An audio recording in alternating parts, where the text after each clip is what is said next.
putting the national debt in focus in this week's fastest 4 minutes in finance. Hello, I'm Scott Inman. Thanks for joining us for this week's segment.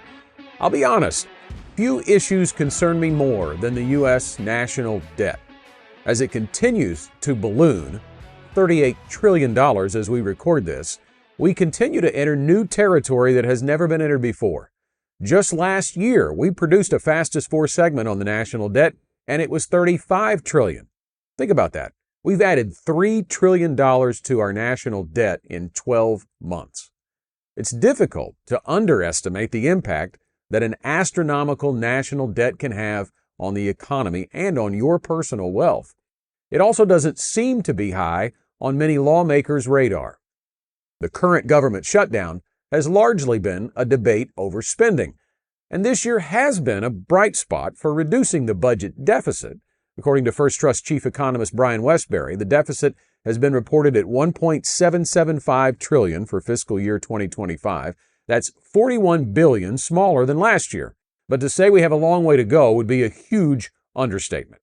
Wesbury, along with many other economists, believe the $38 trillion number is not what we should focus on when analyzing the risk of the national debt. They analyze the debt as a percentage of GDP. That's gross domestic product. If we do that, we have found that we've been here before. The chair of MIT's economic department says during World War II, the U.S. debt reached 120% of GDP. The budget deficit reached 25% of GDP. Today, the deficit is roughly 6% of GDP. Now, that comparison shows we are maybe not as bad as we have been in the past, but in both cases, the path is unsustainable. After World War II, we paid back our debts by running surpluses because the economy grew rapidly. We have to figure out a way to do that again. Interest costs alone on the national debt are a huge problem. The Peter G. Peterson Foundation says the government spent more on net interest costs in 2024 than it did on any federal program other than Social Security. An exploding debt threatens safety net programs, economic opportunities, and erodes confidence in the U.S. dollar.